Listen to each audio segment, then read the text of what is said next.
10월 14일 화요일 아침입니다. 하나님의 크신 은혜와 평안이 이글스필드 교회 모든 성도님들과 함께 하시기를 소망합니다.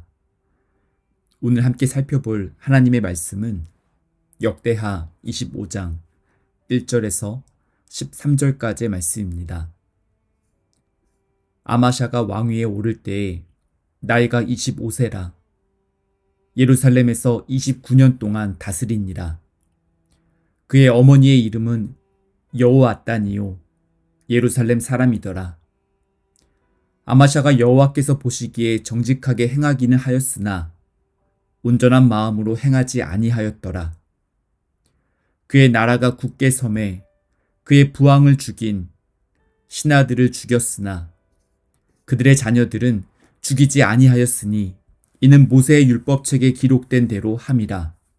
곧 여호와께서 명령하여 이르시기를 자녀로 말미암아 아버지를 죽이지 말 것이요 아버지로 말미암아 자녀를 죽이지 말 것이라. 오직 각 사람은 자기의 죄로 말미암아 죽을 것이니라 하셨더라. 아마샤가 유다 사람들을 모으고 그 여러 족속을 따라 천부장들과 백부장들을 세우되 유다와 베냐민을 함께 그리하고 20세 이상으로 계수하여 창과 방패를 잡고 능히 전장에 나갈 만한 자 30만 명을 얻고 또 은 100달란트로 이스라엘 나라에서 큰 용사 10만 명을 고용하였더니 어떤 하나님의 사람이 아마샤에게 나아와서 이르되 왕이여 이스라엘 군대를 왕과 함께 가게 하지 마옵소서. 여호와께서는 이스라엘 곧 온 에브라임 자손과 함께 하지 아니하시나니 왕이 만일 가시거든 힘써 싸우소서. 하나님이 왕을 적군 앞에 엎드러지게 하시리이다. 하나님은 능히 돕기도 하시고 능히 패하게도 하시나이다 하니 아마샤가 하나님의 사람에게 이르되 내가 100달란트를 이스라엘 군대에게 주었으니 어찌할까? 하나님의 사람이 말하되 여호와께서 능히 이보다 많은 것을 왕에게 주실 수 있나이다 하니라. 아마샤가 이에 에브라임에서 자기에게 온 군대를 나누어 그들의 고향으로 돌아가게 하였더니 그 무리가 유다 사람에게 심히 노하여 분연히 고향으로 돌아갔더라. 아마샤가 담력을 내어 그의 백성을 거느리고 소금 골짜기에 이르러 세일 자손 10,000명을 죽이고 유다 자손이 또 10,000명을 사로잡아 가지고 바위 꼭대기에 올라가서 거기서 밀쳐 내려뜨려서 그들의 온 몸이 부서지게 하였더라. 아마샤가 자기와 함께 전장에 나가지 못하게 하고 돌려보낸 군사들이 사마리아에서부터 베토론까지 유다 성읍들을 약탈하고 사람 3,000명을 죽이고 물건을 많이 노략하였더라. 아멘. 어떤 선생님이 수업 시간에 학생 2명을 앞으로 불러내서 앞에 있는 테이블을 바라보면서 두 학생이 마주보고 서 있으라고 하였습니다. 선생님은 테이블 위에 공을 하나 올려놓고 두 학생에게 그 공이 무슨 색이냐고 질문하였습니다. 두 학생은 답이 너무나 명확한 질문을 선생님이 왜 물어보시는지 이해할 수 없었습니다. 하지만 선생님의 질문에 바로 대답하였습니다.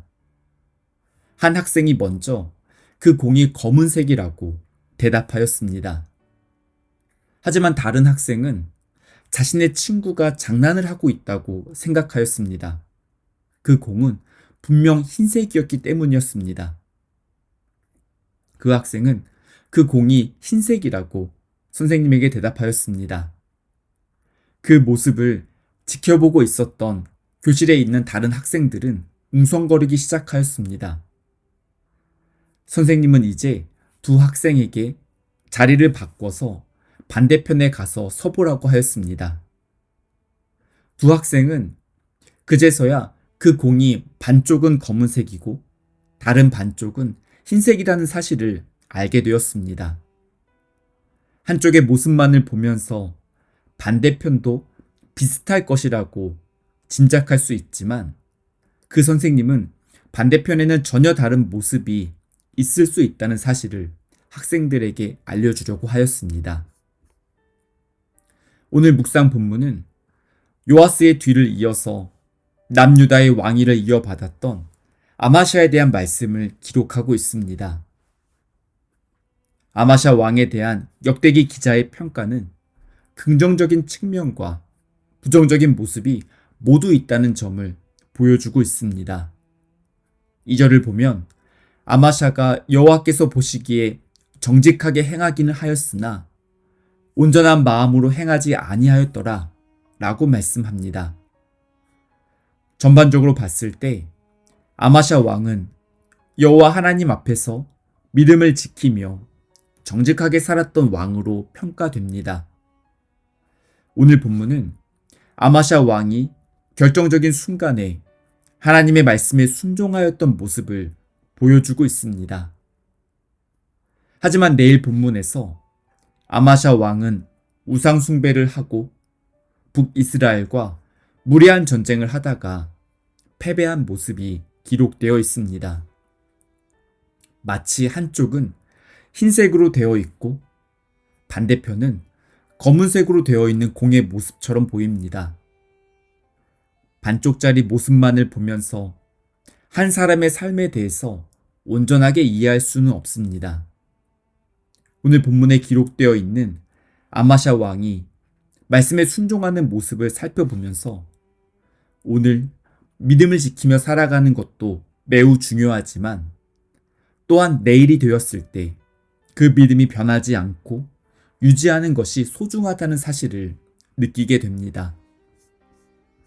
아마샤는 남유다의 왕이 되고 왕권을 확고하게 장악한 후에 자신의 아버지를 암살했던 신하들을 처형하였습니다. 왕이 반역자를 처단하는 경우에 반역에 가담한 사람들 뿐만이 아니라 그들의 가족을 함께 처벌하는 경우는 역사적으로 빈번하게 일어났습니다. 반역자에 대한 철저한 응징과 함께 훗날 자손들이 복수하는 것을 미연에 방지하기 위한 방법이었습니다.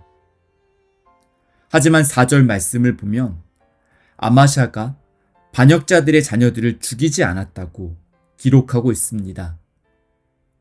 아마샤가 이렇게 결정하였던 이유는 모세의 율법책에 기록되어 있는 대로 오직 각 사람은 자기의 죄로 말미암아 죽을 것이라는 하나님의 명령에 순종하기 위한 결정이었습니다. 아마샤는 아버지의 원한을 갚기 위해서 복수를 결정하였지만 자신의 감정에 사로잡히지 않았습니다. 하나님의 말씀이 마치 브레이크처럼 아마샤의 감정을 통제하고 절제하게 만드는 힘이 있었습니다. 하나님의 말씀에 영향을 받는 사람은 결정적인 순간 자신의 판단과 감정을 앞세우지 않고 말씀에 순종하며 멈춰야 할 때와 앞으로 나아가야 할 때를 분별하게 됩니다. 이어서 아마샤는 에돔과 전쟁을 하기 위해서 유다와 베냐민 지파의 인구 조사를 하며 30만 명의 군사를 모았습니다. 아마샤는 전쟁을 하기 위해서 더 많은 군사가 필요하다고 판단을 하였고 은 100달란트의 비용을 지불하여서 북이스라엘에서 용병을 지원받았습니다. 6절에서 북이스라엘에서 온 용병 10만 명을 큰 용사라고 묘사하고 있는 내용을 보면 아마샤 왕이 그들의 모습을 보았을 때 은 100달란트가 아깝지 않다고 생각하면서 든든하게 느꼈을 것 같습니다. 아마샤가 철저하게 전쟁을 준비하였던 것 같지만 중요한 한 가지가 빠져 있습니다. 에돔과의 전쟁을 하기 전에 이 전쟁을 하나님께서 기뻐하시는지 여쭤보지 않았습니다. 그리고 북이스라엘과의 연대를 해서 전쟁을 하는 것이 하나님의 뜻에 어긋나지는 않는지도 확인하지 않았습니다. 자신의 생각이 하나님의 말씀보다 앞서 있었습니다. 그때 어떤 하나님의 사람이 아마샤에게 찾아와서 이스라엘 군대와 함께 전쟁에 나아가는 것을 하나님께서 기뻐하지 않으신다고 말해 주었습니다. 만약 아마샤가 고집을 부리며 자신의 뜻을 굽히지 않는다면 하나님께서 함께하지 않으실 것이라고 분명하고 단호하게 말씀을 전했습니다. 이름이 밝혀지지 않은 한 선지자의 말을 듣고 아마샤는 고민에 빠졌습니다. 이미 100달란트의 비용을 지불해서 북이스라엘의 군대를 용병으로 고용했기 때문에 결정을 돌이키는 것이 쉽지 않은 상황이었습니다. 전쟁의 주권이 하나님께 달려있다는 말씀을 들었지만 아마샤는 인간적인 계산을 내려놓지 못했습니다. 이미 투자한 금액이 한두 푼이 아니었기 때문에 아까운 마음도 들었고 또한 북이스라엘과의 관계가 불편해질 수도 있다는 생각 때문에 아마샤는 쉽게 결정을 내리지 못하고 주저하였습니다. 누구와 연대하고 힘을 합쳐서 전쟁터에 나갈 것인가 하는 문제는 위기 상황에서 누구를 의지하고 있는지를 보여줍니다. 은 100달란트를 지불하고 고용했던 큰 용사 10만 명을 의지할 것인지 아니면 하나님의 말씀에 순종해서 믿음의 결단을 할 것인지 아마샤는 선택의 순간에서 고민하였습니다. 한편으로는 하나님의 말씀을 따르고 싶었지만 다른 한편으로는 손해를 보고 싶지 않은 인간적인 마음도 고스란히 드러났습니다. 이때 선지자는 여호와께서 능히 이보다 더 많은 것을 왕에게 주실 수 있나이다 라고 말하면서 하나님의 말씀에 순종하면 결코 후회하지 않을 것이라고 말해 주었습니다. 아마샤는 그제서야 북이스라엘 군대들을 고향으로 돌려보내고 남유다 군대만을 이끌고 전쟁터로 나아갔습니다. 아마샤의 선택은 손해를 감수하더라도 하나님의 말씀에 순종하며 하나님의 뜻을 따라가겠다는 결단이 아니었습니다. 자신이 손해를 보지 않을 것이라는 확신을 얻은 후에야 결정을 내릴 수 있었습니다. 하나님의 뜻보다는 자신의 유익에 더 큰 관심이 있었던 아마샤의 모습을 보여주는 장면입니다. 자신의 성공과 안전을 위해서 도움이 된다고 판단하는 것이 하나님의 말씀에 순종하는 결정적인 계기가 되었던 아마샤는 내일 본문에서 에돔의 신들을 가지고 와서 우상 숭배를 하게 됩니다. 하나님의 뜻보다 자신의 유익이 더 중요했던 아마샤는 하나님의 은혜를 너무 쉽게 잊어버리고 말았습니다.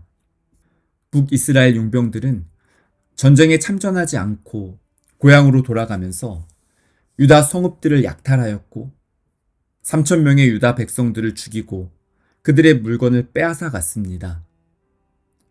하나님께서 북이스라엘 군대와 연대하지 말고 그들을 의지하지 말라고 말씀하신 이유가 명백하게 드러나는 장면입니다. 바로 앞에 있는 유익과 손해를 보면서 마음이 사로잡힌다면 하나님의 뜻에서 멀어지고 돌이킬 수 없는 잘못을 하게 됩니다. 하나님의 말씀을 듣고 말씀의 영향력 아래에 머무르면서 순종하는 삶이 믿음입니다. 우리들을 사랑하시고 긍휼히 여겨주시는 하나님의 선하신 뜻을 신뢰하며 하나님의 말씀을 따라서 믿음의 길을 걸어가는 모든 이글스필드 성도님들 되시기를 바랍니다. 함께 기도하시겠습니다. 하나님 아버지, 말씀을 통해서 하나님의 뜻을 저희들에게 나타내 보여주시고 저희들의 삶을 인도해 주셔서 감사합니다. 눈앞에 보이는 시험과 유혹 앞에서 쉽게 흔들리는 저희들을 긍휼히 여겨주시고 하나님의 뜻을 온전히 신뢰하며 믿음의 길을 걸어갈 수 있도록 저희들의 생각과 마음을 주관하여 주시옵소서. 선택의 순간 앞에서 인간적인 계산과 감정을 앞세우지 않고 하나님의 말씀을 따라서 믿음의 선택을 할 수 있도록 인도하여 주시옵소서. 저희들의 생각보다 크신 하나님의 뜻을 신뢰하며 담대하게 말씀에 순종할 수 있는 용기와 지혜와 영적인 분별력을 회복시켜 주시옵소서. 이 모든 말씀 선하신 우리 주님 예수 그리스도의 이름으로 기도드립니다. 아멘. 오늘도 이그스필드 모든 성도님들의 삶 가운데 하나님께서 주시는 은혜와 평안이 가득하기를 소망합니다.